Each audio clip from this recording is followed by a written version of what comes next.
એક તરફ કેરળમાં ચોમાસાનું વિધિવત રીતે આગમન થઈ ચૂક્યું છે, તો બીજી તરફ દેશના 11 રાજ્યોમાં ગુરુવારના દિવસે વરસાદ અને આંધીએ તબાહી મચાવી છે. હવામાન ખાતા દ્વારા આજે પણ આગાહી કરવામાં આવી છે કે તેજ પવનો સાથે વરસાદનું જોર આજે પણ 19 રાજ્યોમાં યથાવત રહેશે અને આ કારણે અનેક રાજ્યોમાં હીટવેવથી રાહત મળે તેવી સંભાવના છે. તો આવો જાણીએ સમાચાર વિસ્તારથી. નમસ્કાર, જમાવટ સાથે હું છું પાર્થ.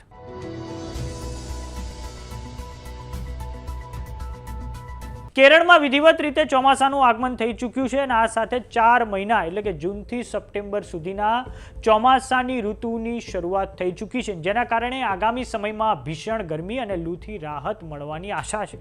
હવામાન ખાતાએ આજે 19 રાજ્યોમાં વરસાદ પડવા માટે એલર્ટ જાહેર કરવામાં આવ્યું છે. સૌપ્રથમ વાત કરીએ આપણા પડોશી રાજ્ય મધ્યપ્રદેશની, તો ત્યાં રાજધાની ભોપાલ ખાતે 70 કિલોમીટર પ્રતિ કલાકની ઝડપે ગઈકાલે પવન ફૂંકાયો હતો, જેમાં કેટલાય વિસ્તારોમાં 80 થી વધારે ઝાડ પડી ગયા હતા અને આજે પણ મધ્યપ્રદેશમાં ભોપાલ, ઇન્દોર સહિત લગભગ 45 જિલ્લાઓમાં વરસાદનું એલર્ટ આપવામાં આવ્યું છે.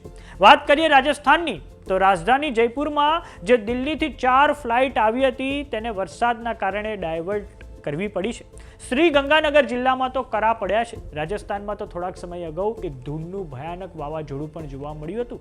રાજસ્થાનમાં પ્રી મોન્સૂન એક્ટિવિટીની શરૂઆત થઈ ચૂકી છે અને રાજસ્થાનના 22 જિલ્લાઓમાં આજે પણ વરસાદનું એલર્ટ છે. વાત કરીએ હરિયાણાની, તો હરિયાણાના ફરીદાબાદમાં ફ્લાયઓવર બનાવવા માટે જે ક્રેન લગાવવામાં આવી હતી તેજ પવનોના લીધે તે પલટી ગઈ છે અને જેમાં 2 થી 3 મજૂરો ફસાઈ ગયા છે અને આ કારણે ત્યાં બચાવ કામગીરી તંત્ર દ્વારા શરૂ કરી દેવામાં આવી હતી.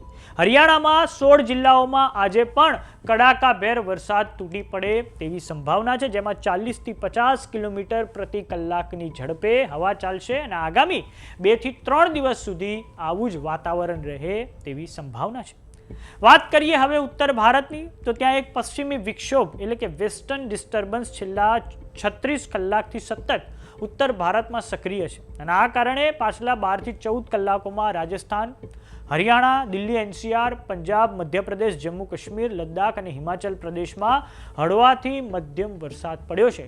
કેટલી જગ્યાઓએ તેજ પવનો ચાલ્યા છે, જેના કારણે વાતાવરણમાં અચાનક ઠંડુ થઈ ગયું છે અને હવે આ પશ્ચિમી વિક્ષોભ ધીરે ધીરે પૂર્વની તરફ આગળ વધી રહ્યું છે અને આ કારણે 2 થી 3 દિવસ સુધી ઉત્તર ભારતના કેટલાય વિસ્તારોમાં વરસાદનો સિલસિલો યથાવત રહેશે અને આ પછી વાતાવરણ સાફ થવાની સંભાવના છે. હવે દર્શક મિત્રો, આપણે સ્ક્રીન પર નજર કરીએ તો આ હવામાન ખાતાની સત્તાવાર વેબસાઇટ છે, જેમાં આ તમે જે ઉત્તર ભારતના રાજ્યો જોઈ રહ્યા છો તેમાં આ પશ્ચિમી વિક્ષોભ એટલે કે વેસ્ટર્ન ડિસ્ટર્બન્સ જે છે તે જોવા મળી રહ્યું છે અને આ વેસ્ટર્ન ડિસ્ટર્બન્સ એ ભૂમધ્ય સમુદ્ર થઈને કાસ્પિયન સી થઈને ભારત આવ્યું છે અને આ કારણે ઉત્તર ભારતમાં આગામી 2 થી 3 દિવસ સુધી તેજ પવન સાથે વરસાદ પડવાની સંભાવના છે. આ તમે જોઈ શકો છો, મધ્યપ્રદેશ છે, દિલ્હી એનસીઆરનો વિસ્તાર છે, પશ્ચિમી ઉત્તર પ્રદેશ છે, ઉત્તરાખંડ છે, હિમાચલ પ્રદેશ છે, આ ઉપરાંત જમ્મુ કાશ્મીર અને લદ્દાખમાં પણ આ જ કારણે વરસાદ પડવાની સંભાવના હવામાન ખાતા દ્વારા વ્યક્ત કરવામાં આવી છે. વાત કરીએ આપણા ચોમાસાની, તો ચોમાસાનું હવે કેરળમાં વિધિવત રીતે આગમન થઈ ચૂક્યું છે અને આ કારણે કેરળના કેટલાય જિલ્લાઓમાં હવામાન ખાતા દ્વારા ઓરેન્જ એલર્ટ પર આપવામાં આવ્યું છે અને હવે ચોમાસું ધીરે ધીરે ભારતના બીજા ભાગો તરફ પણ આગળ વધી રહ્યું છે. તો સમાચારોમાં અત્યારે બસ આટલું. જોતા રહો જમાવટ. જો તમે અમને યુટ્યુબ પર જોઈ રહ્યા તો સબસ્ક્રાઇબ કરો, જો તમે અમને ફેસબુક પર જોઈ રહ્યા તો ફોલો કરો, સાથે જ અમારી વોટ્સએપ ચેનલ આવી ગઈ છે, જોઈન કરવાનું ના ભૂલતા. નમસ્કાર.